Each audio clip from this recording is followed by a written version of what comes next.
Hello नमस्कार दोस्तों, स्वागत है आप सबका अमित क्लासेस आगरा के स्टडी प्लेटफॉर्म पर। तो दोस्तों आज हम आपके बीच में उपस्थित हुए हैं सीटेट की ईवीएस की प्रैक्टिस को लेकर के, जो कि बहुत ही ज्यादा महत्वपूर्ण रहने वाली प्रैक्टिस है दोस्तों। और ये वही प्रश्न है जो बार बार परीक्षा में आए हैं या आने वाले हैं। वेरी वेरी इंपॉर्टेंट प्रश्न है दोस्तों। तो बिल्कुल देरी ना करते हुए आइए स्टार्ट करते हैं। और हाँ, अगर आपने अभी तक हमारे चैनल को सब्सक्राइब नहीं किया हुआ है तो प्लीज सब्सक्राइब कर लें और बेल आइकन को भी प्रेस कर दें। तो चलिए स्टार्ट करते हैं दोस्तों। हमारा फर्स्ट क्वेश्चन है दोस्तों, देखिएगा बहुत ही बेहतरीन प्रश्न है दोस्तों।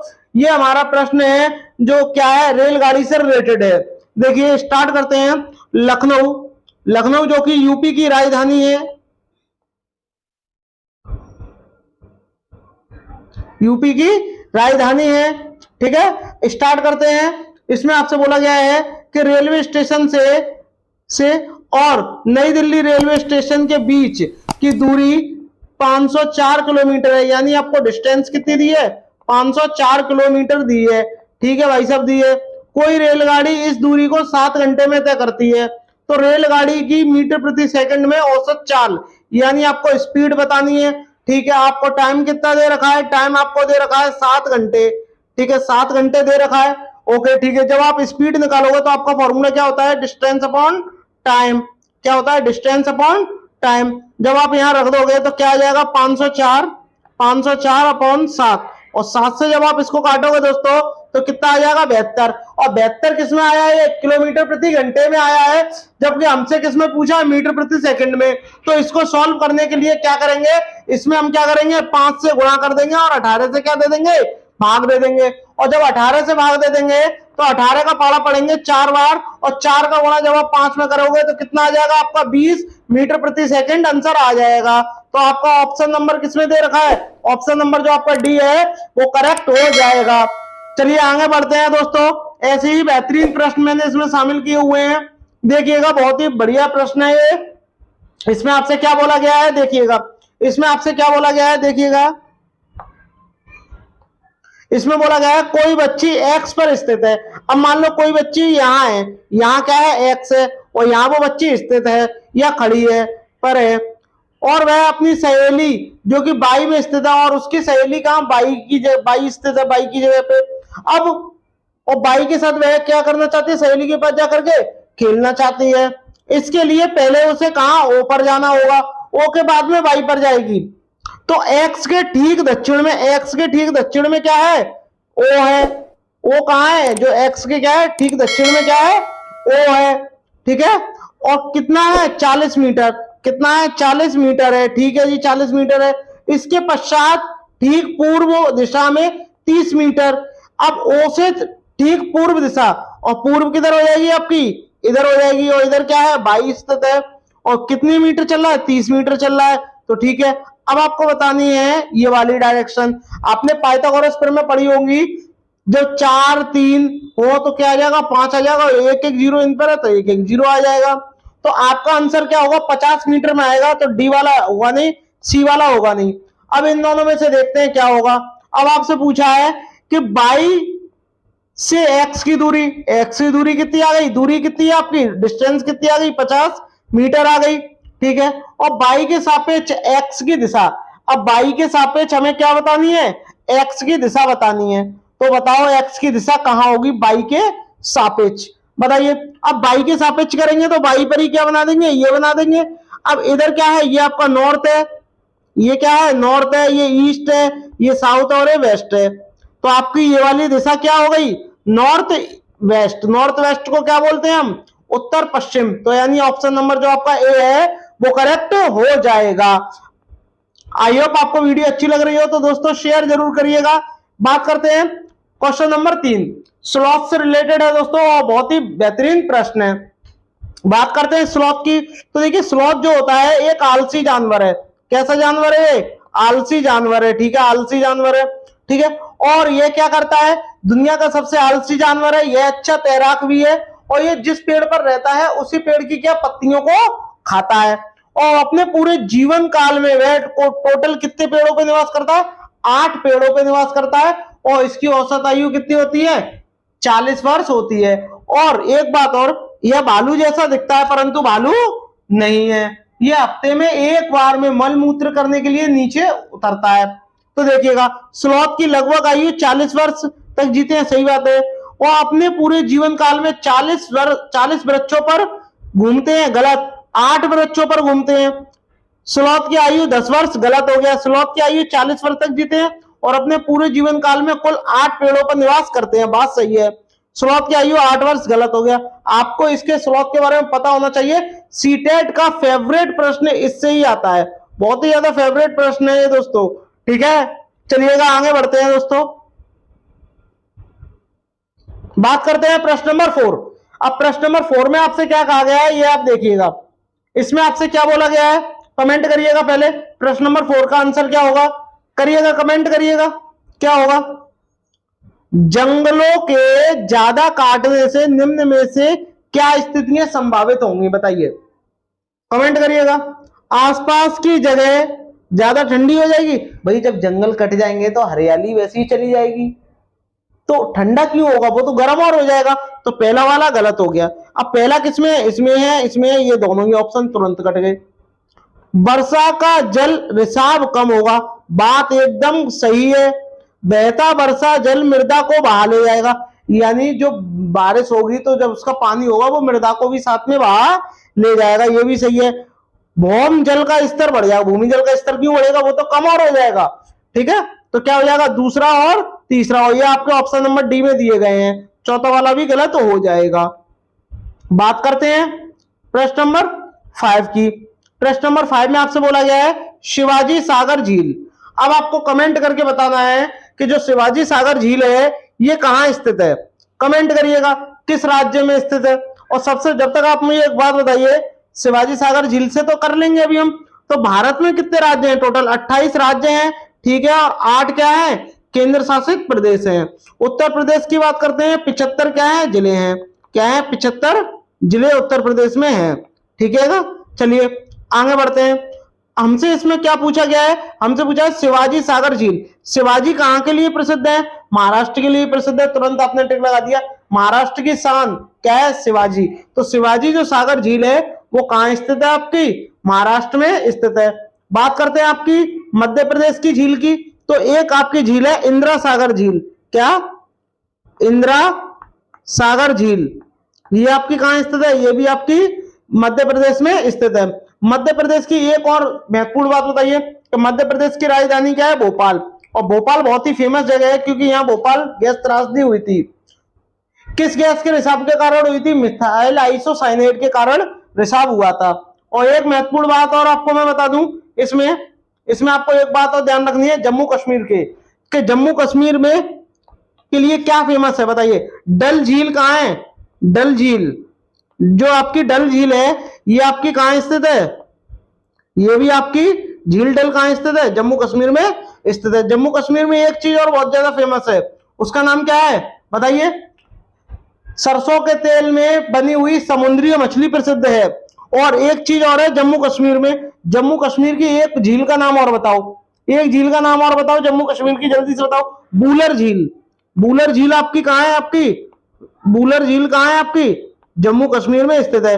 बात करते हैं उड़ीसा की, उड़ीसा के बारे में कोई एक बहुत ही ज्यादा अच्छा कथन बताओ कि एक झील इसकी भी आप बताओ, उड़ीसा की कौन सी होगी, कमेंट करो जल्दी से। क्या है, चिल्का झील, जो आपकी चिल्का झील है ये आपकी कहां स्थित है, उड़ीसा में स्थित है। चलिए आगे बढ़ते हैं, आगे बढ़ते हैं।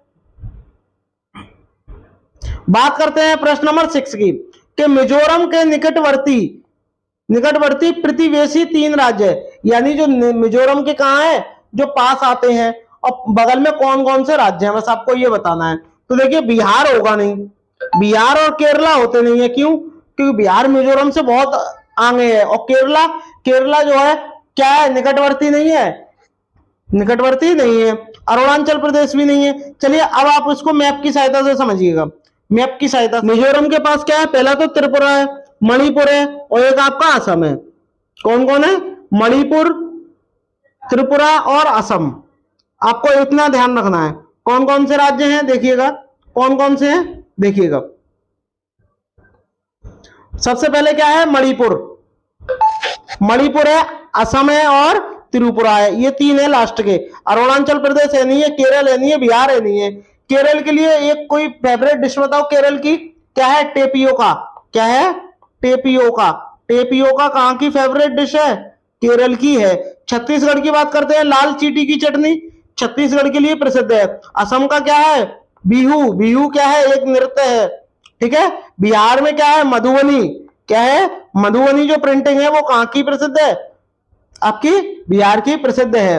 एकमात्र तैरता हुआ राष्ट्रीय उद्यान कहां है? मणिपुर में स्थित है। असम में एक चीज और है, एक सींग के गैंडे के लिए प्रसिद्ध है असम। बात करते हैं प्रश्न नंबर 7। प्रश्न नंबर 7 की चर्चा करते हैं दोस्तों। इसमें आपसे क्या बोला गया है देखिएगा।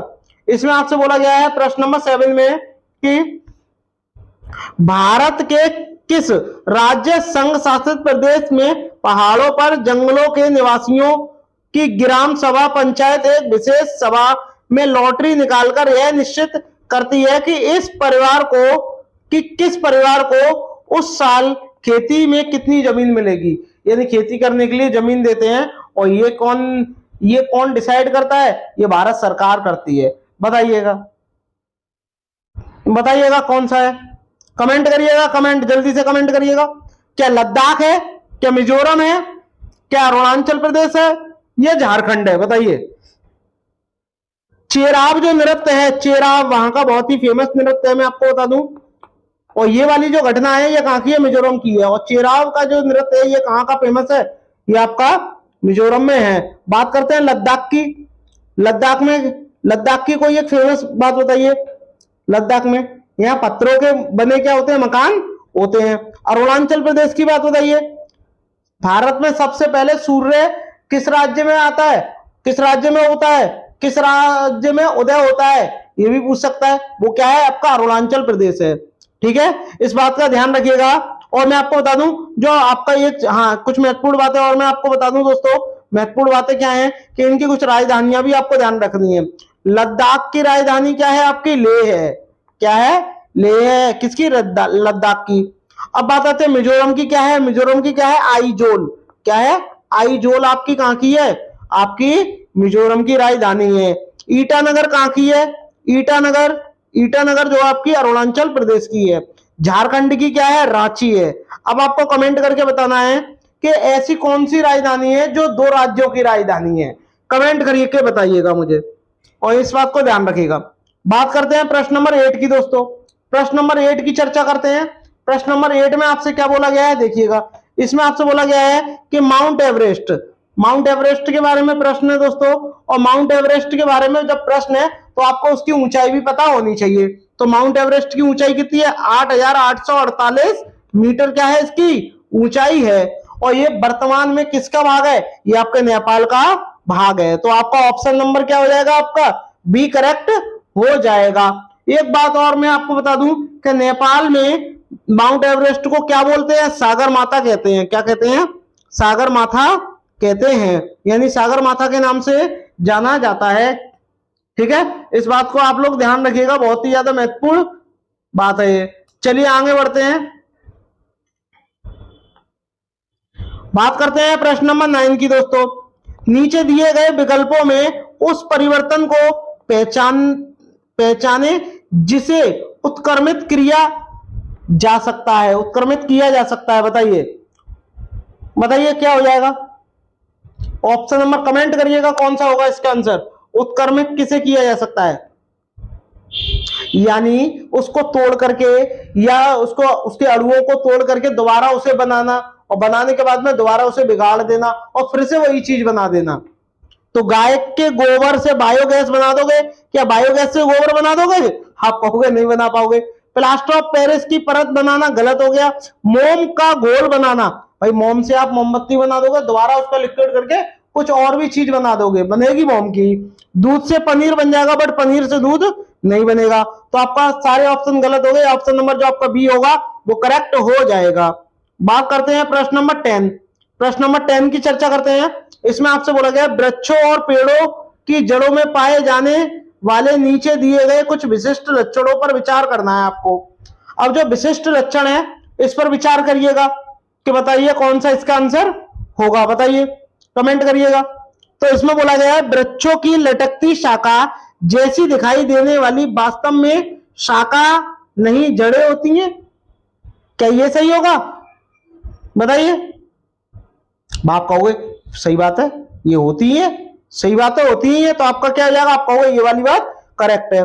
जड़ों की लंबाई वृक्ष की ऊंचाई की लगभग 3 गुनी होना, यानी वृक्ष की जड़ों की लंबाई वृक्ष की ऊंचाई की 3 गुनी होती है। बताइए क्या ये सही है? आप कहोगे एकदम गलत हो गया ये। जड़ों द्वारा वृक्ष को मजबूत खंभों की भांति सहारा मिलता है। आप कहोगे भाई जड़ों से ही तो वृक्ष को सहारा मिलता है, तो बात करेक्ट हो गई। जड़ों द्वारा खाद्य सामग्री का भंडारण करना, गलत। लटकती जड़ों को बढ़ते बढ़ते जमीन के अंदर चले जाना, ये भी बात सही है। यानी पहला, तीसरा, पांचवा, वो आपका ऑप्शन नंबर जो आपका ए है उसी में दिया हुआ है। तो इसका मतलब बी वाला गलत हो जाएगा, सी हो जाएगा, डी गलत हो जाएगा। चलिए बात करते हैं प्रश्न नंबर 11। इस हिसाब से 11 में बोला गया है एक विद्यार्थी द्वारा नीचे दिए गए कथन पर आपको विचार करना है। बताइए कि एक विद्यार्थी ने अपना स्टेटमेंट दिया है, मैं जिस जगह से आई हूं वहां पहाड़ी इलाका है। ठीक है, पहाड़ी इलाका है, हमारे यहाँ बहुत बारिश होती है और बर्फ भी बहुत पड़ती है। तो आपने तुरंत राजस्थान गलत कर दिया, राजस्थान में बर्फ नहीं पड़ती है, तमिलनाडु में बर्फ नहीं पड़ती है, असम में नहीं पड़ती, तुरंत आपने टिक लगा दिया। मनाली में पड़ती है, मनाली में पड़ती है। हिमाचल प्रदेश की एक सुरंग का नाम बताओ जिसको क्या बोलते हैं? अटल टनल बोलते हैं। क्या बोलते हैं? अटल टनल बोलते हैं। या जिसको हम क्या बोलते हैं? रोहतांग सुरंग के भी नाम से जाना जाता है। आपको तुरंत आंसर मिल गया। और बहुत ठंड होती है और हमें धूप में बैठना अच्छा लगता है। हमारे घर पत्थर और लकड़ी के बने होते हैं, यानी जो हिमाचल प्रदेश के लोगों के जो घर होते हैं वो पत्थर के बने होते हैं और लकड़ी के बने होते हैं। आई होप आपको वीडियो अच्छी लग रही होगी। अगर अच्छी लग रही हो तो दोस्तों प्लीज शेयर जरूर करिएगा। चलिए बात करते हैं प्रश्न नंबर 12 की। प्रश्न नंबर 12 में बोला है आपके मित्र कमजोर दांत, यानी आपके मित्र के क्या है? कमजोर दांत हैं। ठीक है भाई, देखते हैं भाई, कमजोर दांत हैं और हड्डियों के कारण अस्वस्थ रहती है। यानी आपकी एक फ्रेंड है और उसमें क्या है? दांत कमजोर हो गए हैं और हड्डियों की कमजोरी की वजह से वह क्या है? बहुत अस्वस्थ रहती है। उनके उभरने के लिए, यानी उनके सही होने के लिए निम्न में से कौन सा विकल्प सही होगा, सर्वोत्तम होगा? क्या उसे चावल खाने चाहिए? बताइए। नींबू तो खट्टे दांतों के लिए बेकार होता है, गुड़ भी बेकार हो जाएगा, घी भी सही नहीं होता, तेल, अंडा, चावल बेकार होता। ऑप्शन नंबर क्या हो जाएगा आपका? सी करेक्ट हो जाएगा, क्योंकि उसे लौह तत्व की जरूरत है। उसमें क्या है? दूध, सब्जियां, हरी सब्जियां, पालक, फल। ये वाला जो ऑप्शन है वो करेक्ट हो जाएगा। बात करते हैं प्रश्न नंबर 13 की। प्रश्न नंबर 13 की चर्चा करते हैं दोस्तों। और हाँ, मैं आपको बता दूं, जब उसमें दांत कमजोर हो जाएंगे, हड्डियां कमजोर हो रही हैं, तो कैल्शियम की कमी हो रही है, तो उसे विटामिन डी की आवश्यकता होगी। ठीक है, अब बात करते हैं प्रश्न नंबर 13 की। इसमें आपसे बोला है मधुमक्खी के छत्ते के विषय में नीचे दिए गए कथनों पर क्या करना है? हमें विचार करना है। चलिए करते हैं विचार कि इनमें से कौन सा इसका आंसर होगा। बताइएगा। प्रत्येक छत्ते में बहुत सी रानी मधुमक्खियां होती हैं जो अंडे देती हैं। सभी रानी मधुमक्खियां क्या अंडे देती हैं? आप कहोगे गलत। प्रत्येक छत्ते में कुछ ही नर मधुमक्खियां होती हैं, बात एकदम सही है। छत्ते में बहुत सारे काम करने वाली मक्खियां भी होती हैं जो शहद के लिए फूलों का रस एकत्रित करती हैं, सही बात है। यदि काम करने वाली मधुमक्खियां ना हो तो छत्ता और शहद नहीं बन सकता, सही बात है। आप कहोगे करेक्ट बात है। नर मधुमक्खी छत्ते के लिए बहुत महत्वपूर्ण होती हैं क्योंकि यह रस वाले फूलों की खोज की सहायता करती है। ऐसा बिल्कुल भी नहीं है। तो आपका क्या हो जाएगा? दूसरा, तीसरा, चौथा, वो आपका ऑप्शन नंबर डी में दिया हुआ है। चलिए आगे बढ़ते हैं। प्रश्न नंबर 14। प्रश्न नंबर 14 में आपसे बोला गया नीचे दिए गई विशेषताओं को चुनिए और नीचे दिए गए सभी जानवरों में पाई जाती हैं। बताइए जो विशेषताएं दी गई हैं क्या वो जानवरों में पाई जाती हैं? देखिए पहला कछुआ है, अजगर है, बाज है, छिपकली है, शहद की मक्खी है। ठीक है, अब आपको देखना है कि इनमें से कौन सा ऑप्शन जो होगा इसका करेक्ट होगा। बताइएगा कौन सा ऑप्शन करेक्ट हो जाएगा, कमेंट करिएगा। बताइए। शरीर का शल्कों से ढका होना, आप कहोगे कतई गलत। भूमि पर प्रकाश जल दोनों में रह सकते हैं, करेक्ट बात है। कछुआ रह सकता है, अजगर सांप प्रजाति का है, चलो रह सकता है, बट बाज कैसे रह लेगा जल में? छिपकली कैसे रह लेगी? मधुमक्खी कैसे रह लेगी? तो आपका होगा ये तो गलत बात है, तो इसलिए क्या हो जाएगा, ये गलत हो जाएगा। तो आपका ये भी गलत है। अंडे देते हैं, ये वाली बात सच है, ये वाली बात क्या है, सत्य है, क्योंकि ये सभी क्या है, ये सभी क्या है, इनके कान बाहर दिखाई नहीं देते, और जिनके कान बाहर दिखाई नहीं देते वो अंडे देते हैं, और जिनके कान दिखाई देते हैं जिस जानवरों के, वो बच्चे देते हैं। जहरीला होना, कछुआ जहरीला होता है, शहद वाली मक्खी जहरीली होती है, आपका ये गलत हो गया। ऑप्शन नंबर जो आपका सी है वो करेक्ट हो जाएगा, सिर्फ क्या आ जाएगा, सिर्फ तीसरा आपका आंसर हो जाएगा।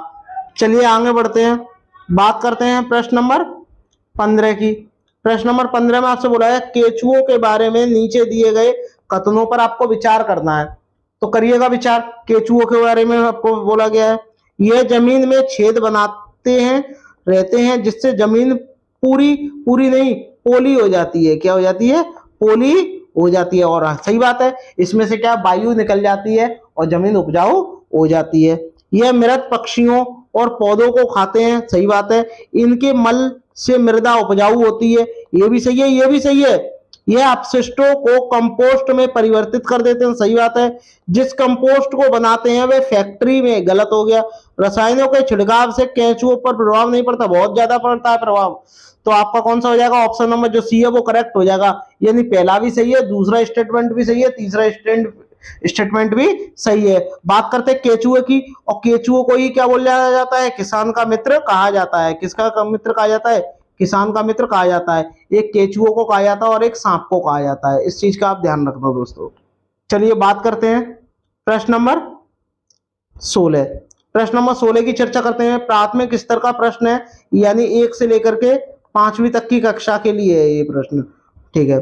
इस स्तर पर पर्यावरण अध्ययन की बाल केंद्रित प्रकृति किसके कारण है, बताइए। जो बाल केंद्रित जो आपकी प्रकृति है बच्चे की, ये किसके कारण है, ये आपको बताना है। बताइए। रटना तो गलत होता ही है। पाठ आधारित शिक्षा गलत हो गया। गतिविधि आधारित, जब आप कोई गतिविधि करोगे, कोई एक्टिविटी करोगे तो बच्चा सीखेगा। सीखने के लिए स्कूल, घर, समुदाय में भागीदारिता, ये भी सही है। यानी पहला और चौथा जो है वो करेक्ट हो जाएगा, इसीलिए फोर्थ वाला जो ऑप्शन है वो 100% सही हो जाएगा। बात करते हैं प्रश्न नंबर 17 की दोस्तों। इसमें बोला गया प्राथमिक स्तर की बात हो रही है, पर्यावरण अध्ययन का क्या उद्देश्य है, बताइए। प्राथमिक स्तर पर पर्यावरण जो आपका अध्ययन है उसका क्या उद्देश्य है। बच्चों को अपने स्वयं के सीखने पर प्रतिबिंबित करने के लिए प्रोत्साहित करना, सही बात है। स्वयं करके सीखे ये उन्हें बताना। बच्चों को पर्यावरणीय समस्याओं को हल करने में सक्षम बनाना, बात सही है। भी बच्चों को नए ज्ञान, यानी नए ज्ञान को खोजने के लिए, सृजन करने के लिए समग्र करना है, यानी उन्हें सुझाव देना, ये भी सही है। बच्चों के ज्ञान के एक निश्चित निकाय की प्राप्ति के रूप में, ये निश्चित निकाय गलत हो गया, तो आपका क्या फोर्थ वाला गलत हो जाएगा। यानी पहला, दूसरा, तीसरा सही है, और ये पहला, दूसरा, तीसरा आपके ऑप्शन नंबर जो ए है उसी में दिया हुआ है, ठीक है। ये होगा नहीं, ये होगा नहीं, ये वाला गलत हो जाएगा। चलिए आगे बढ़ते हैं। प्रश्न नंबर 18। प्रश्न नंबर 18 में बोला है प्राथमिक स्तर की बात यहाँ पे भी हो रही है। पर्यावरण अध्ययन के संबंध में निम्नलिखित में से कौन सा कथन सत्य है, बताइए। कौन सा कथन जो है सत्य है, ये आपको बताना है। यह शिक्षण आधारित है, गलत। आप इधर प्राथमिक स्तर की बात हो रही है, आप शिक्षण की बात कर रहे हैं। ईवीएस की पाठ्य पुस्तकें, ये सीखने, क्या बच्चा पाठ्य पुस्तक से ही सीखेगा, बाहरी ज्ञान से नहीं सीखेगा, इसलिए ये गलत हो जाएगा। रचनात्मक विकसित करने के लिए केवल शब्द मिल गया, तुरंत गलत हो गया। केवल शब्द क्या होता है, नेगेटिव होता है। केवल शब्द हुआ आपका रटना हुआ, दत्त कार्य हुआ, गृह कार्य हुआ, परिभाषा हुई, याद करना हुआ, ये सारे क्या होते हैं, नेगेटिव वर्ड होते हैं। तो आपका ऑप्शन नंबर जो होगा वो यही सही होगा। पर्यावरण अध्ययन विज्ञान, सामाजिक और पर्यावरण शिक्षा की अवधारणाओं और मुद्दों का एकीकृत जो होता है वो बहुत ही ज्यादा पॉजिटिव वर्ड है। तो आपका क्या हो जाएगा, ऑप्शन नंबर जो ए है वो करेक्ट हो जाएगा। बात करते हैं प्रश्न नंबर 19। इसमें आपसे बोला गया प्राथमिक स्तर पर ईवीएस सीखने के लिए चुनौती है, बताइए। ईवीएस सीखने के लिए क्या चुनौती है, ये आपको बताना है, बताइएगा कौन सी चुनौती है। कमेंट करिएगा, आंसर कमेंट करिएगा, जल्दी से जल्दी कमेंट करो, आंसर कमेंट करिएगा। क्या होगा, रटना, अभी मैंने आपको बताया गलत हो जाएगा। सम्मिलित आधारित सीखने का स्तर, गलत हो गया। अवधारणाओं का विवरण, ये ठीक ठाक है। बच्चों को अपने लिए ज्ञान का निर्माण, यानी बच्चा स्वयं करके सीखने का अवसर प्रदान करना, ये सही है, बट ये गलत हो जाएगा। क्यों, क्योंकि ये वाला डी वाला सी से ज्यादा सही है, इसलिए आपका ऑप्शन नंबर जो आपका डी है वो करेक्ट हो जाएगा। बात करते हैं प्रश्न नंबर 20 की दोस्तों। बच्चों के लिए ईवीएस कक्षा में अधिकतम क्या होना चाहिए? बताइए क्या होना चाहिए अधिकतम? बताइए, कमेंट करिएगा। अधिकतम होना चाहिए, बट क्या होना चाहिए अधिकतम? वाद विवाद का प्रावधान, यानी बच्चा एक दूसरे से बातचीत करना और तभी तो वो सीखेगा। तो पहला वाला करेक्ट हो जाएगा, तो ये वाला गलत होगा क्योंकि इसमें पहला नहीं दिया है। अनुभवात्मक सीखना, सही बात है, दूसरा भी करेक्ट हो जाएगा। और दूसरा करेक्ट हो जाएगा तो चौथा वाला गलत हो जाएगा क्योंकि इसमें दूसरा दिया नहीं है। कहानियों द्वारा सीखना, बात सही है। तथ्य और सूचनाएं प्राथमिक स्तर पर गलत होती हैं, तो आपका पहला दूसरा तीसरा यानी आपका ऑप्शन नंबर जो सी है वो करेक्ट हो जाएगा। बी वाला ऑप्शन में सूचनाओं की बात हो रही है, ये वाला रॉन्ग हो जाएगा। चलिए आगे बढ़ते हैं, बात करते हैं प्रश्न नंबर 21 की दोस्तों। प्रश्न नंबर 21 को स्टार्ट करने से पहले, शुरू करने से पहले, अगर मेरे सभी भाई बहन शेयर जरूर करिएगा। सभी भाई बहनों से मेरा निवेदन है, प्लीज चैनल को सब्सक्राइब और शेयर जरूर करिएगा। बात करते हैं प्राथमिक स्तर पर ईवीएस की पाठ्यचर्या में उप विषय है। बताइए, प्रश्न नंबर 21 है, बताइए उप विषय है। कमेंट करिएगा, कमेंट करिएगा, कमेंट जल्दी से जल्दी कमेंट करिएगा। उप विषय है, क्या उप विषय कौन सा है प्राथमिक स्तर पर? बताइए, क्या परिवार एवं दोस्त है? ये तो विषय है। क्या आश्रय है? क्या यात्रा है या पौधे हैं? आप कहोगे ये नहीं है, क्या है? ऑप्शन नंबर सी, ये क्या है? आपका उप विषय है। चलिए बात करते हैं प्रश्न नंबर 22। प्रश्न नंबर 22 में आपसे क्या बोला गया है? इसमें आपसे बोला गया ईवीएस की सार्थक सीख दी जा सकती है, यानी सार्थक यानी सही सीख दी जा सकती है। तो बताइए कैसे दी जा सकती है? बताइएगा कैसे दी जा सकती है? ईवीएस की बात करते हैं दोस्तों। इसमें बोला गया है ईवीएस सामग्री को विषयगत रूप से आयोजित करके, आप कहोगे बात एकदम सही है, वास्तविक संवाद और वृत्तांत के द्वारा, वृत्तांत यानी जो भी आपके आसपास का वातावरण है वहां से सीखना, ये भी बात सही है। प्रयोग द्वारा सीखना, बच्चा प्रयोग करेगा तभी तो सीखेगा। विद्यार्थियों द्वारा दिए गए उत्तरों का मौलिक मूल्यांकन, गलत हो गया, तो आपका ऑप्शन नंबर सी नहीं होगा। कौन सा? बी भी नहीं होगा, ए भी नहीं होगा। कौन सा हो जाएगा? आपका ऑप्शन नंबर जो डी है वो करेक्ट हो जाएगा, क्योंकि उसमें पहला और दूसरा तीसरा स्टेटमेंट करेक्ट दिया हुआ है। आई होप आपको वीडियो अच्छी लग रही होगी। अगर अच्छी लग रही हो दोस्तों तो प्लीज चैनल को शेयर जरूर करिएगा दोस्तों, सभी अपने दोस्तों में शेयर जरूर करिएगा।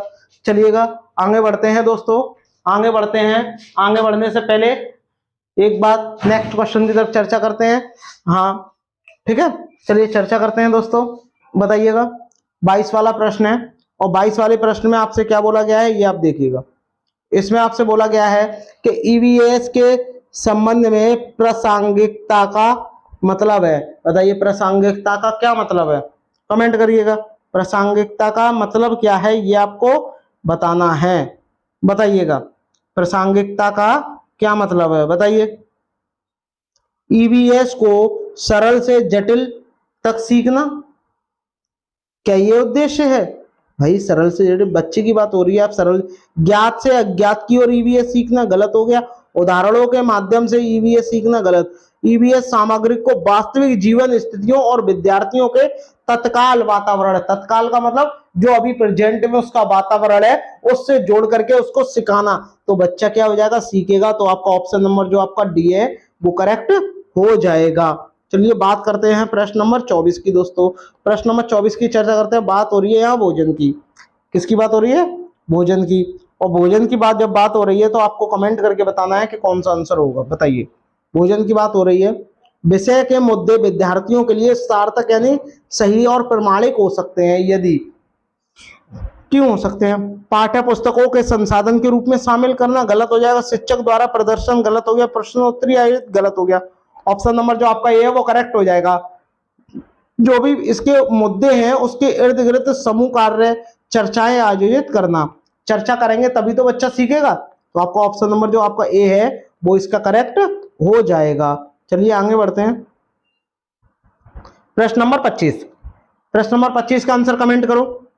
ईवीएस सीखने के लिए कौन सा सबसे अच्छा संसाधन हो सकता है? बताइए, सबसे अच्छा संसाधन है और वो है ईवीएस सीखने के लिए। बताइए, क्या फेसबुक है? आप कहोगे गलत है। ट्विटर, गलत है। स्कूल का पुस्तकालय, गलत है, क्योंकि हर किसी स्कूल में पुस्तकालय थोड़ी ना होगा। तो क्या हो जाएगा, ये गलत हो जाएगा।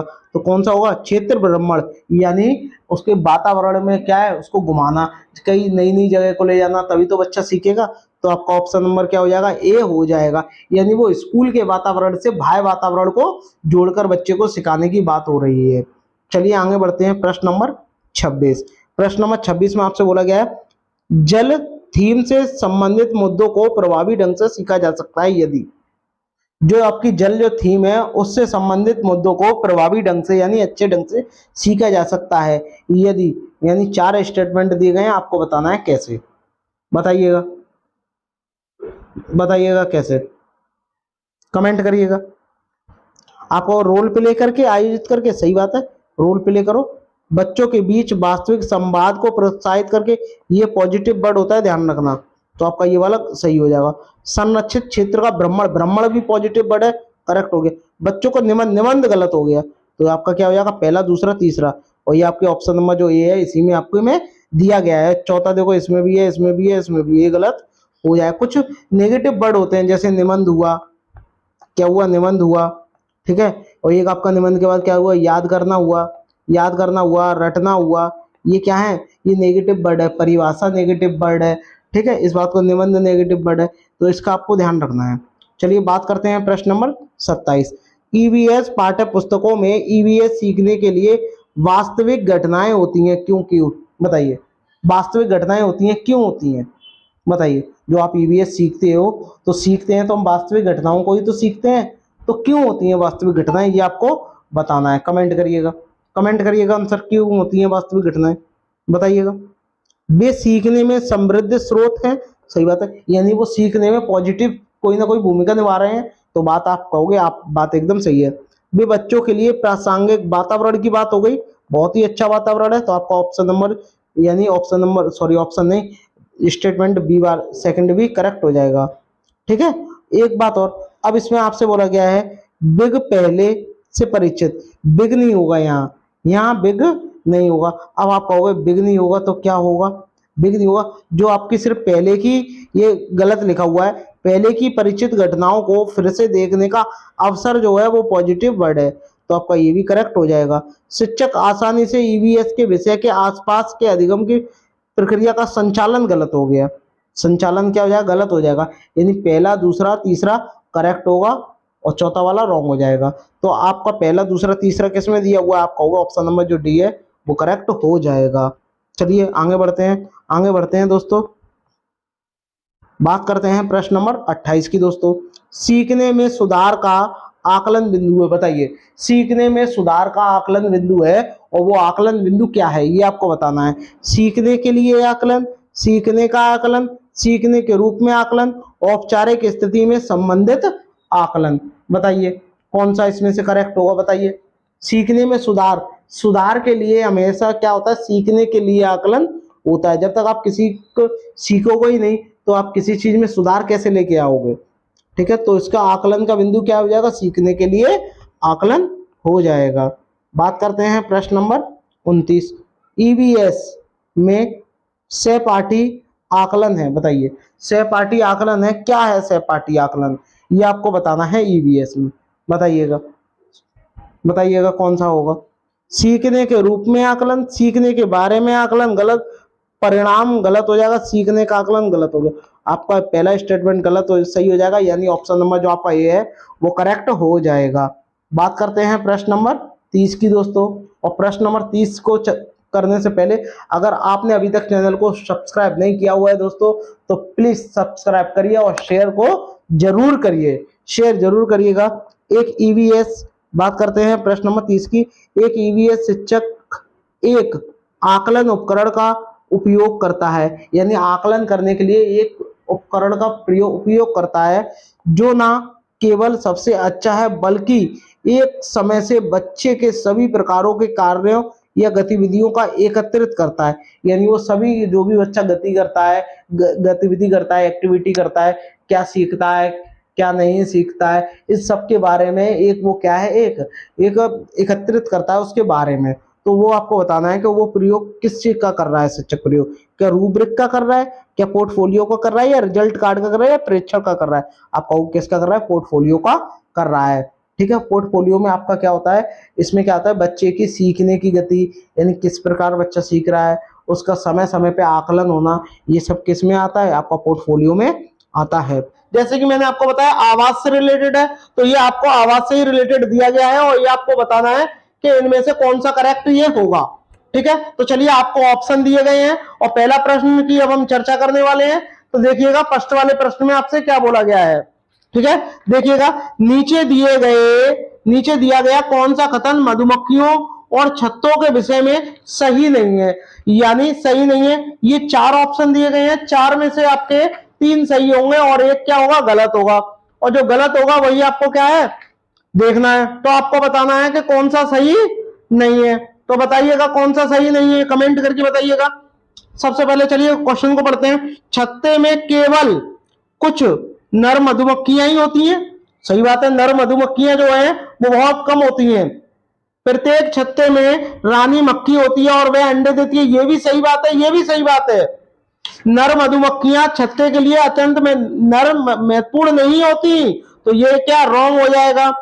छत्ते में बहुत सारी काम करने वाली मक्खियां होती हैं, ये भी बात सही है। तो ये 3 तो करेक्ट ऑप्शन है, हमें रॉन्ग स्टेटमेंट चाहिए था और रॉन्ग वाला सी है, तो इसीलिए हमारा जो करेक्ट ऑप्शन होगा वो सी वाला हो जाएगा। ठीक है दोस्तों, इसको आप लॉक कर लीजिएगा, सी हो जाएगा। चलिएगा आगे बढ़ते हैं दोस्तों। मधुमक्खी से रिलेटेड एक प्रश्न बनता ही बनता है। बात करते हैं दोस्तों, मधुमक्खी पालन को क्या बोलते हैं, एपीकल्चर कहते हैं। क्या बोलते हैं, एपीकल्चर कहते हैं। ये आपको ध्यान में रखना है दोस्तों। ठीक है, और मधुमक्खी पालन का सबसे अच्छा समय कौन सा होता है, अक्टूबर से दिसंबर तक होता है। ठीक है, ये भी आपको ध्यान में रखना है। चलिएगा आगे बढ़ते हैं, बात करते हैं दोस्तों प्रश्न नंबर 2 की। प्रश्न नंबर 2 में आपसे क्या बोला गया है, आपसे कहा गया है आवास से संबंधित शहर और राज्य का मिलान करो। यानी ये आवास दिए गए हैं और ये शहर और जो कुछ राज्य हैं ये दिए गए हैं और इनसे आपको मैचिंग करनी है कि कौन सा आवास कहां के लिए प्रसिद्ध है। जैसे कि हम बात कर लें सबसे पहले जो अच्छी तरीके से आपको समझ में आ जाए, जिसमें से सबसे पहले बात करता है असम की।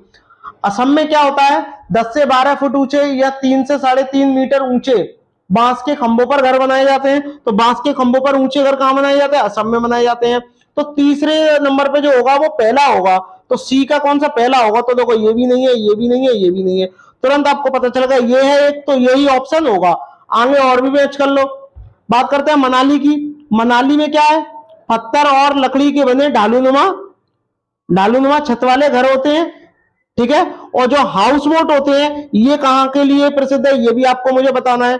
हाउस बोट कहां के लिए प्रसिद्ध है, ये आपका कश्मीर के लिए प्रसिद्ध है। किसके लिए, कश्मीर के लिए है। जबकि बात करते हैं यहाँ राजस्थान की, तो राजस्थान में तो सभी आप लोग बता दोगे, मिट्टी के घर होंगे और कटीली झाड़ियां होंगी, सभी लोग बता देंगे। और एक बचा लद्दाख, और लद्दाख कहां का है, ये वाला वी वाला हो जाएगा। पत्थर के बने घर जिनके जो फर्श होंगे, छतें होंगे, वो किसकी होंगी, लकड़ी की बनी होती है। आई होप आपको वीडियो पसंद आ रही होगी, अगर पसंद आ रही हो तो सभी भाई बहन शेयर और सब्सक्राइब जरूर करें। चलिएगा आगे बढ़ते हैं दोस्तों, बात करते हैं प्रश्न नंबर 3 की। प्रश्न नंबर 3 में आपसे क्या बोला गया है कि नीचे दिए गए किस एक घर के ग्रामीण के लोग अपने घरों में छत वाले लकड़ी के मकान मजबूत, यानी जिनकी छत क्या हो, मजबूत हो, लकड़ी की बनी हो, बांस को खंभों पर धरती से लगभग, जमीन से लगभग 3 से 3.5 मीटर या 10 से 12 फुट ऊंचे, बात एक ही है। ठीक है, ऊंचे बनाते हैं। तो ये घर कहां के हैं, ये आपको कमेंट करके बताना है। क्या राजस्थान के हैं, क्या लद्दाख के हैं, क्या केरल के हैं, या असम के हैं, बताइएगा कहां के हैं। तो आप कहोगे ये अभी भी आपने पढ़ाया था, कहां के, असम के होते हैं। ठीक है दोस्तों, ये आपको ध्यान में रखना है। और कुछ बातें भी आपको ध्यान रखनी है, जैसे केरल की मैं आपको बता दूं, केरल का एक बहुत ही ज्यादा महत्वपूर्ण प्रश्न है, उसका नाम क्या है, टेपियोका है। क्या है, टेपियोका। शांत घाटी भी केरल में पाई जाती है। लद्दाख में अभी अभी मैंने आपको बताया था। ठीक है, राजस्थान में भी जस्ट मैंने अभी भी बताया, कटीली झाड़ियों के घर बनाए जाते हैं, दीवारें बनाई जाती हैं, मिट्टी की दीवार बनी होती है, वो भी काफी मोटी होती है। ठीक है, तो ये आपको ध्यान में रखना है दोस्तों। चलिएगा आगे बढ़ते हैं, बात करते हैं दोस्तों क्वेश्चन नंबर 4 की। क्वेश्चन नंबर जो 4 है दोस्तों, ये कई बार एग्जामों में आया हुआ है। ठीक है, तो आपको इसका करेक्ट ऑप्शन मुझे बताना है। एस्किमो अपने घर, एस्किमो क्या है, एक जनजाति है। क्या है दोस्तों, जनजाति है, ये भी आपको ध्यान रखना है। क्या है ये जनजाति है। अपने घर इग्लू का निर्माण बर्फ से करते हैं, यानी बर्फ का एक घर बनाते हैं गुम्मट के टाइप जैसा होता है, इसका क्या कारण है, ऐसा क्यों बनाते हैं वे? अब 4 ऑप्शन दिए गए हैं, इनमें से आपको एक करेक्ट ऑप्शन बताना है। ध्रुवीय क्षेत्रों में केवल बर्फ ही उपलब्ध है, मतलब वहां बर्फ ही है इसलिए बनाते हैं, ऐसा कतई नहीं है, ये वाला रॉन्ग हो गया। बर्फ मुफ्त में मिलती है, ये गलत हो गया। बर्फ ठंडी हवा और पानी को अंदर आने नहीं देती है, चलो ठीक है, ये भी ठीक ठाक है लगभग, लेकिन ठंडी हवा अंदर तो आ सकती है लेकिन बाहर से क्या चली जाएंगी, तो ये भी क्या हो जाएगा, रॉन्ग हो जाएगा। सही ऑप्शन क्या हो जाएगा, ये हो जाएगा। बर्फ की जो दीवारें होंगी और जो उसके अंदर लोग बैठेंगे तो कहीं ना कहीं गर्मी हो जाएगी, और गर्मी को वो क्या करेगी, बाहर जाने नहीं देगी। यही कारण है कि ये लोग जो होते हैं अपने घर का इग्लू का निर्माण करते हैं। तो आपका सही ऑप्शन क्या हो जाएगा, बी वाला हो जाएगा। इस बार सीटेट में ये आएगा ही आएगा, आप सभी बहन भाई ध्यान रखिएगा इस प्रश्न का। चलिएगा बात करते हैं दोस्तों प्रश्न नंबर 5। प्रश्न नंबर 5 भी मोस्ट इंपोर्टेंट है, देखिएगा मैंने इसमें सभी प्रश्न 20 प्रश्न है, लेकिन 20 प्रश्न ऐसे हैं जो एग्जामों की धज्जियां उड़ाने वाले प्रश्न हैं, और इनमें से एक आएगा ही आएगा, 110% आएगा ही आएगा। तो देखिएगा इस प्रश्न को भी हम कैसे करते हैं। आपसे क्या बोला है, ग्रामीण क्षेत्रों में मकान के ढांचे वहां की जलवायु यानी मौसम के अनुसार बनाए जाते हैं, मौसम की स्थिति के देखकर बनाए जाते हैं। एक गांव के मकानों के नीचे दिए ये लक्षण दिए गए हैं, इनमें से आपको बताना है कि कौन सा ये लक्षण है जो इनमें से ये 4 ऑप्शन दिए गए हैं यहां पाए जाते हैं ऐसे घर। तो सबसे पहले मैं आप पहला वाला स्टेटमेंट हम पढ़ते हैं। मकान मजबूत बांस के खंभों पर बनते हैं, आप समझ गए होंगे अब तक। अंदर से भी मकान जो है लकड़ी के ही बने होते हैं। मकान जमीन से 3 से 3.5 मीटर ऊंचाई पर बने होते हैं। मकानों की जो छत होती है वो ढालूनुमा होती है। कैसी होती है, ढालूनुमा होती है। अब 3 से 3.5 मीटर आ जाए या 10 से 12 फुट ऊंचे आ जाए तो भी आपको क्या ध्यान में रखना है दोस्तों। तो ऐसे जो घर है वो कहां पाए जाते हैं, आप कहोगे कहां पाए जाते हैं, असम में पाए जाते हैं। ठीक है दोस्तों, ये आपको ध्यान में रखना है। चलिएगा कुछ और बातें कर लें कि उत्तर प्रदेश में जब हम बात करते हैं तो उत्तर प्रदेश की बात करें तो उत्तर प्रदेश की राजधानी क्या है, लखनऊ है। उत्तर प्रदेश के मुख्यमंत्री कौन है, योगी आदित्यनाथ है। उत्तर प्रदेश का महत्वपूर्ण नृत्य बताओ कौन कौन सा है, नौटंकी है, क्या है, नौटंकी है, रासलीला है, क्या है, रासलीला है। ठीक है, ये भी आपको ध्यान में रखना है दोस्तों। ठीक है, ये मोस्ट इंपोर्टेंट है। राजस्थान की बात करें तो राजस्थान में एक बहुत ही ज्यादा महत्वपूर्ण स्थान है जिसका नाम क्या है, केवलादेव पक्षी अभ्यारण्य, और ये कहां है, आपका भरतपुर में स्थित है। ठीक है, ये आपको ध्यान में रखने हैं दोस्तों। चलिएगा आगे बढ़ते हैं, बात करते हैं प्रश्न नंबर 6 की। प्रश्न नंबर 6 में आपसे क्या बोला है, निम्नलिखित में से कौन सा कीट मधुमक्खियों की भांति बस्ती, बस्ती का मतलब क्या होता है, बस्ती का मतलब क्या होता है, कॉलोनी टाइप, कॉलोनी मतलब एक के पीछे एक, एक के पीछे एक, एक के पीछे एक, एक के पीछे एक, ऐसे ही चलते रहते हैं, बस्ती में एक साथ नहीं रहता। अब आपको नेगेटिव वाला बताना है, तो बताइएगा कि इनमें से कौन सा जो है वो करेक्ट होगा। ऑप्शन आपको दिए गए हैं, बताइएगा कौन सा इनमें से जो है करेक्ट हो जाएगा, बताइए, कमेंट करिएगा, कमेंट करिएगा। देखिए सबसे पहले मैं आपको बता दूं, आपने देखी होंगी चींटी, तो चींटी भी एक के पीछे एक, एक के पीछे एक चलती है, तो ये बात कहोगे सर ये वाली बात तो ठीक है, हमें तो नेगेटिव चाहिए। दीमक भी ऐसे ही चलती है, और ततैया और बर्र भी एक के पीछे, लेकिन जो मकड़ी होती है ये क्या है, बस्ती बना करके नहीं रहती। तो इसलिए जो आपका करेक्ट ऑप्शन होगा वो ऑप्शन क्या हो जाएगा, सी जो है वो करेक्ट हो जाएगा। चींटी की बात करते हैं तो चींटी की चटनी कहां पाई जाती है, और कौन सी चींटी की चटनी, लाल चींटी की चटनी कहां खाई जाती है, ये आपकी खाई जाती है छत्तीसगढ़ में। कहां, छत्तीसगढ़ में, ये आपको ध्यान में रखना है दोस्तों। चलिएगा आगे बढ़ते हैं, बात करते हैं प्रश्न नंबर 7 की। प्रश्न नंबर 7 भी बहुत ही ज्यादा पॉपुलर प्रश्न है।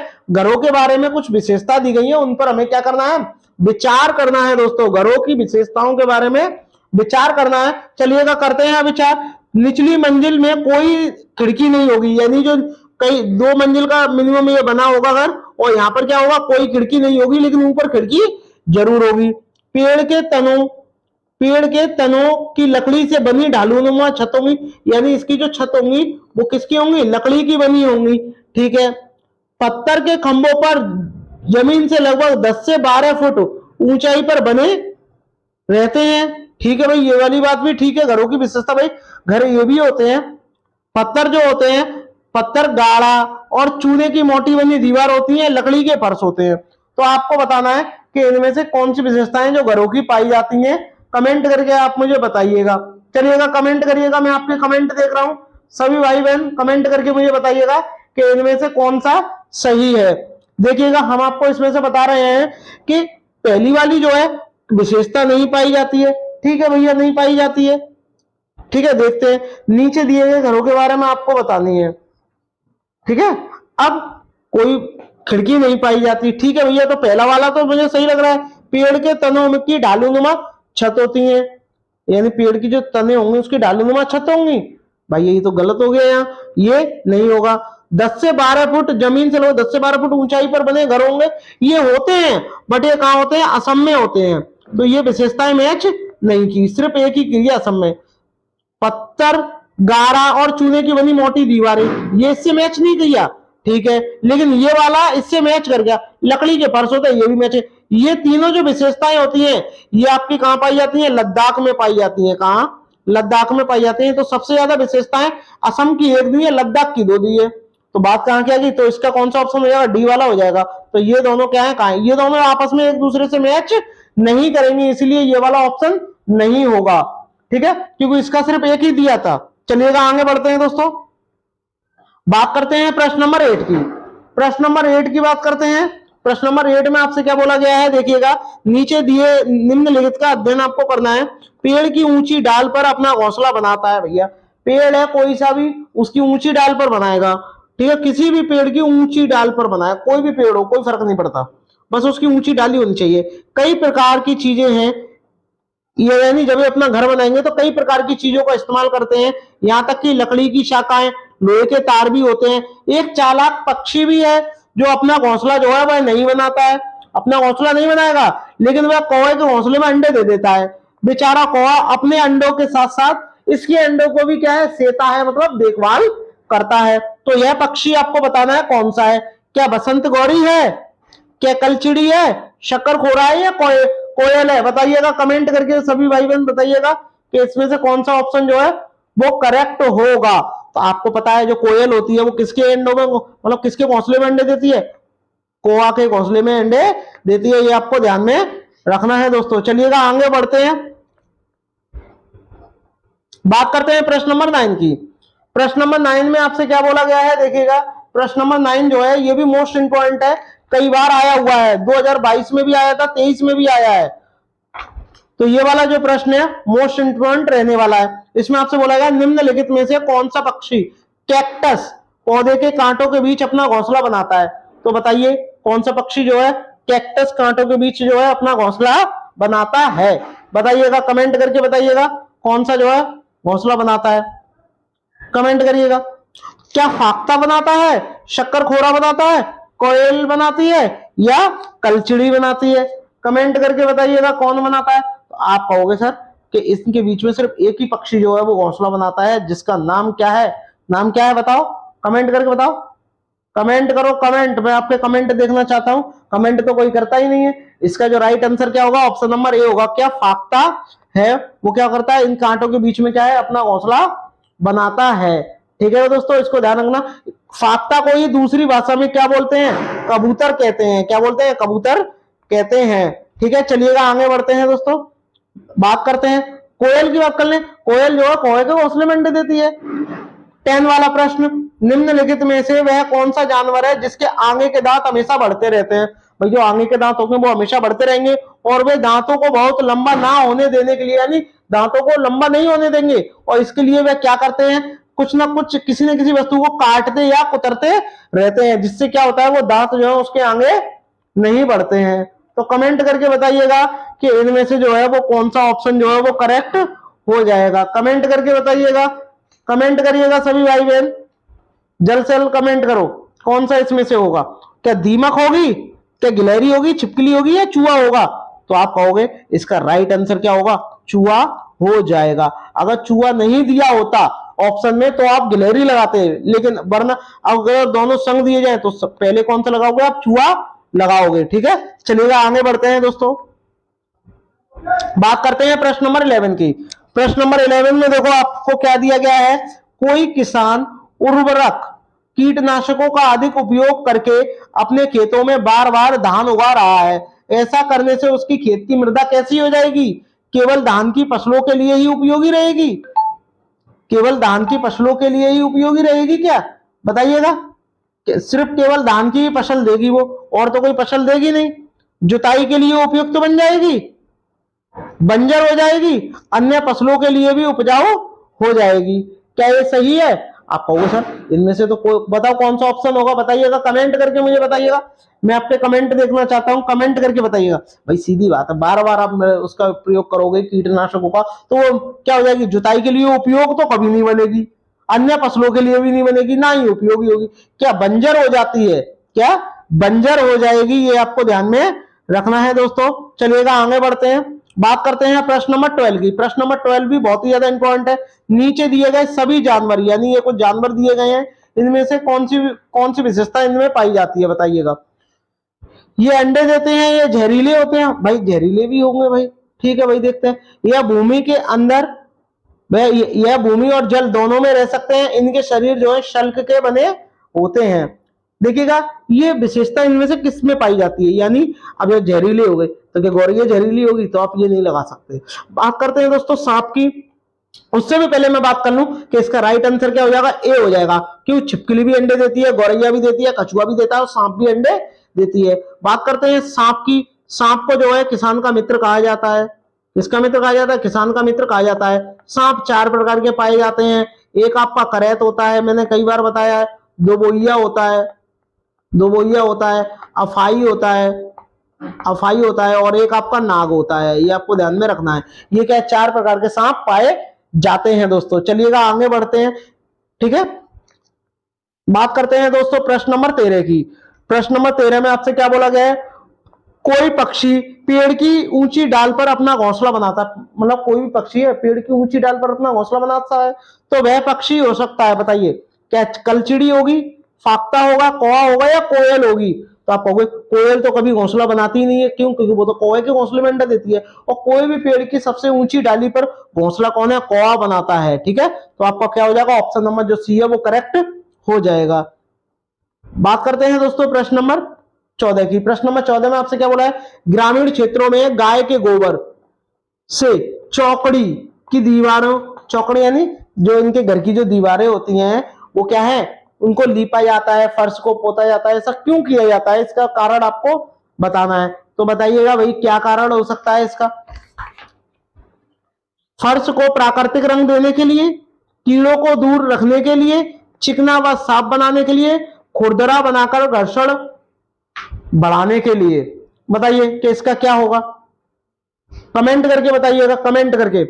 भाई प्राकृतिक रंग देंगे नहीं, क्या या कीड़ों से बचाने के लिए, क्योंकि उसमें क्या है, कीड़े ना लगे। तो ऑप्शन नंबर जो आपका बी है वो करेक्ट हो जाएगा, ठीक है। ये आपको ध्यान में रखना है, यानी कीट आ जाए, कीड़े आ जाए, बात एक ही है, ठीक है दोस्तों। चलिएगा आगे बढ़ते हैं, बात करते हैं प्रश्न नंबर 15 की। प्रश्न नंबर 15 में आपसे कहा गया है वह कौन सा पक्षी है जो सबसे ऊंचे पेड़ की सबसे ऊंची डाली पर घोंसला बनाता है। भाई सबसे ऊंचा पेड़ होगा और सबसे ऊंची ही डाली होगी। तो देखिए किसी भी पेड़ की ऊंची डाली पर घोंसला कौन बनाता है, कौवा बनाता है। लेकिन जब बात आए सबसे ऊंचे पेड़, यानी एक बहुत सारे पेड़ हो उनमें से देखेगा सबसे ऊंचा पेड़ कौन सा है, और उस पेड़ की भी सबसे ऊंची डाली कौन सी है, वहां घोंसला कौन बनाता है, ये चील बनाती है। ये आपको ध्यान में रखना है। तो इसका राइट आंसर क्या हो जाएगा, चील हो जाएगा, ठीक है। कोयल नहीं बनाती, ये कोयल के घोंसले में ही अंडे देती है। मैं बार बार आपको बता रहा हूं, ये आपको ध्यान रखना है, ठीक है। चील है और एक आपका गिद्ध है। गिद्ध जो होता है दोस्तों, इसे प्रकृति का क्या बोलते हैं, सफाई कर्मी बोलते हैं। क्या बोलते हैं, सफाई कर्मी कहा कहते हैं, ठीक है। ये आपको ध्यान में रखना है दोस्तों। चलिएगा आगे बढ़ते हैं, बात करते हैं प्रश्न नंबर 16 की। निम्नलिखित में से कौन सी सामग्री घर बनाने के काम नहीं आती। सब जानते हैं सीमेंट काम आता है, आप कहोगे सर आता है। लोहा आता है, पत्थर आता है, क्या स्कूटर आता है, तो आप कहोगे सर यही नहीं आता, तो आप तुरंत टिक लगा दोगे। ये क्वेश्चन जो है, ये जो मैंने अभी भी जस्ट आपसे पूछा है, ये 2012 में आया है, 2012 में आया है और 2016 में भी आया है ये, और रीट में भी आया है। किसमें है, रीट में भी आया हुआ है ये प्रश्न। तो मोस्ट इंपॉर्टेंट है, ध्यान रखिएगा। प्रश्न में है कुछ नहीं है, लेकिन फिर भी क्या है, ये इंपॉर्टेंट है। बंदर, प्रश्न नंबर 17, जो बंदर है आपका, बंदर, शेर और चूहा, ये क्रमशः घर बनाते हैं। बताइए बंदर कहाँ बनाता है? पेड़ पे बनाता है। तो पहले का बिल्ले दिया हुआ है, गुफा दी हुई है, ये गलत हो गया, पहले ये वाला सही हो गया। और शेर क्या है? गुफा में रहता है, और चूहा बिल्ले में रहता है, और बंदर पेड़ पे रहता है। तो आपका ऑप्शन नंबर जो सी है वो करेक्ट हो जाएगा। चलिएगा आगे बढ़ते हैं, बात करते हैं दोस्तों प्रश्न नंबर 18 की। और प्रश्न नंबर 18 को करने से पहले जितने भी भाई बहन लाइव देख रहे हैं एक बार शेयर और सब्सक्राइब जरूर करें दोस्तों। चलिएगा आगे बढ़ते हैं। इसमें आपसे क्या बोला है? निम्नलिखित में से कौन सा पक्षी स्वयं के नीड़ का निर्माण नहीं करता? आपको पता होना चाहिए नीड़। देखिए अगर यहाँ आ जाता घोंसला तो आप तुरंत लगा देते क्या? कोयल। लेकिन नीड़ का मतलब क्या होता है ये आपको पता है? नीड़ का मतलब ही क्या होता है? घोंसला होता है। क्या होता है? घोंसला होता है। तो अब आपके समझ में आ गया होगा, क्योंकि इस टाइप के प्रश्न भी सीटेट में बनते ही बनते हैं कि स्वयं के नीड़ का निर्माण नहीं करता, यानी स्वयं अपना घोंसला नहीं बनाता। तो नहीं बनाता तो वो किसके घोंसले में अंडे देता है? आप कहोगे प्रभु कोयल के घोंसले में अंडे देता है, और ऐसा कौन करता है? सिर्फ कोयल ही करती है। तो आपका ऑप्शन नंबर जो आपका ए है वो करेक्ट हो जाएगा। चलिएगा आगे बढ़ते हैं, बात करते हैं प्रश्न नंबर 19 की। प्रश्न नंबर 19 में आपसे क्या बोला गया है बताइएगा? प्रश्न नंबर जो 19 है इसमें आपसे बोला गया हाउस बोट का प्रयोग कहां के लोग करते हैं? बताइए हाउस बोट जो होता है कहां के लोग प्रयोग करते हैं? सबसे पहले बात को आपको पता होना चाहिए जो हाउस बोट है ये क्या है? तैरता हुआ घर। क्या है? तैरता हुआ घर होता है ये, तैरता हुआ घर। और ये लकड़ी का बना होता है दोस्तों, ये भी आपको ध्यान रखना है, ठीक है। और इसकी जो लंबाई होती है वह 80 फुट तक होती है। कितनी होती है? 80 फुट तक हो जाती है, कभी कभी ज्यादा भी हो सकती है, लेकिन 80 फुट तो मान के ही चलो। और ये क्या है? ये क्या टूरिस्टों के लिए बहुत ही ज्यादा महत्वपूर्ण है। टूरिस्ट इसे देखने के लिए आते हैं और इसका आनंद भी लेते हैं। और ये कहाँ पाए जाते हैं? ये आपके कश्मीर में पाए जाते हैं। कश्मीर की बात करते हैं दोस्तों, डल झील, डल झील है, ठीक है, नागिन झील है, ठीक है, क्या है? नागिन झील है। जितनी भी ये झील है, डल है, नागिन है, ठीक है, बूलर झील है, ये आपकी कहाँ है? आपकी ये आपकी कश्मीर में ही स्थित है। केरल की बात करते हैं दोस्तों, शांत घाटी। क्या? शांत घाटी, ये तो आपको याद हो गया होगा, मैं कई बार बताता हूं। तमिलनाडु की बात करते हैं, पोंगल, पोंगल जो है, ठीक है, ये आपको ध्यान में रखने हैं दोस्तों। चलिएगा आगे बढ़ते हैं, बात करते हैं प्रश्न नंबर 20 की। प्रश्न नंबर 20 जो है वो मोस्ट इंपॉर्टेंट है दोस्तों। देखिएगा इसमें क्या बोला गया है? मादा शुतुरमुर्ग अपने अंडे कहां देती है? बताइए कहां देती है मादा शुतुरमुर्ग? पेड़ की सबसे ऊंची डाली पर। भाई पेड़ की सबसे ऊंची डाली पर तो कौवा देता है, कौवा देता है नहीं। और उसी में क्या? कोयल दे देती है अंडे, कोयल दे देती है। पेड़ के अंदर छेद करके नहीं, पेड़ के अंदर छेद कौन करता है? उल्लू करता है। कौन? उल्लू करता है, उसमें उल्लू रहता है। जमीन के अंदर थोड़ा सा गड्ढा करके। तो आपका ऑप्शन नंबर जो सी है वो करेक्ट हो जाएगा। जमीन के अंदर थोड़ा गड्ढा करेगा और उसमें मादा शुतुरमुर्ग क्या होगी? अंडे दे देगी। डी वाला गलत हो जाएगा। बात करते हैं शुतुरमुर्ग की। ये क्या है? सबसे बड़ा पक्षी। क्या है? सबसे बड़ा पक्षी कौन है? सबसे बड़ा पक्षी कौन है? शुतुरमुर्ग है, सबसे बड़ा पक्षी है ये, ठीक है, ये आपको ध्यान में रखना है। और बात करते हैं सबसे बड़ी की, सबसे छोटा कौन सा है? Humming bird. सबसे छोटा कौन सा है? हमिंग बर्ड है, ये भी आपको ध्यान में रखना है दोस्तों। चलिएगा आगे बढ़ते हैं। आई होप आपको वीडियो अच्छी लगी होगी। अगर अच्छी लगी हो तो सभी भाई बहन चैनल को लाइक शेयर सब्सक्राइब जरूर करना दोस्तों। और हाँ दोस्तों, ये वीडियो देखने के लिए तहे दिल से धन्यवाद दोस्तों। मिलते हैं नेक्स्ट वीडियो में, तब तक के लिए धन्यवाद।